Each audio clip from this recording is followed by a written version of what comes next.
கலிபோர்னியாவிலே மாண்டிரே என்ற இடத்தில் ஒரு பறவைகளுடைய சரணாலயம் இருக்கிறது. அங்கே அநேக பெலிக்கன் பறவைகள் வாழ்ந்து வந்ததாம். அந்த இடத்திலே மீன் பிடிக்கிற மக்கள் மீன்களை பிடித்துவிட்டு அந்த மீன்களை சுத்தம் செய்து, அந்த சுத்தம் செய்யும்போது அதனுடைய மீன்களுக்குள் உள்ள குடல் போன்ற பகுதிகள் எல்லாம் எடுத்து வெளியே வீசுவார்களாம். அதை எல்லாவற்றையும் பெலிக்கன் பறவைகள் கொத்தி கொத்தி சாப்பிட்டு மகிழ்ச்சியோடு வாழ்ந்தன. நாட்கள் ஆனது. இந்த மீனவர்கள் மீன்களை பிடிக்கும் போது வெளியே போடுகிற இந்த குடல் போன்ற பகுதிகளுக்கு கூட தனியாக விற்பதற்கான வாய்ப்பு கிடைத்தது.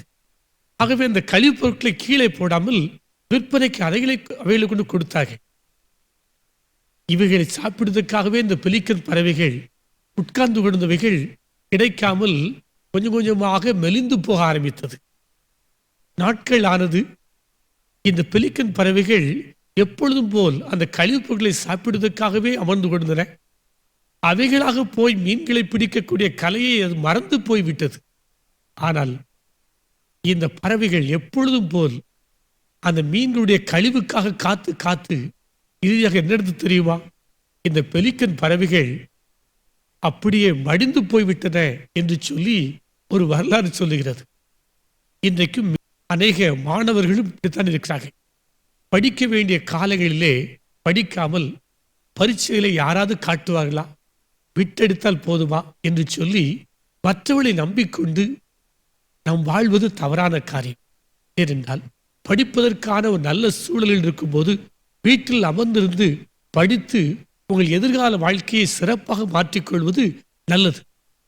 வேதத்தில் ஒரு வார்த்தை சொல்லுது, சோம்பேறியே நீ எறும்பிடத்தில் போய் அதன் வழிகளை கற்றுக்கொள் என்று சொல்லி வேதம் சொல்றது. அது எப்படி சுறுசுறுப்பாக இருக்கிறதை கவனிக்க வேண்டும் என்று சொல்லி வேதம் சொல்றது. இன்றைக்கு மாணவர்கள் சுறுசுறுப்போடு படியுங்கள். படிக்க வேண்டிய காலங்களிலே விட்டெடுத்து பாஸ் பண்ணிவிடலாம், யாரையாவது பார்த்து பாஸ் விடலாம் என்று சொல்ற எண்ணத்தை விட்டு விடுங்கள். உங்கள் வாழ்க்கையை நேர்மையான பகுதியிலே நீங்கள் வழிநடத்துவதற்கு முயற்சிகள், நிறைவான நன்மைகள் உங்களுக்கு கிடைக்கும்.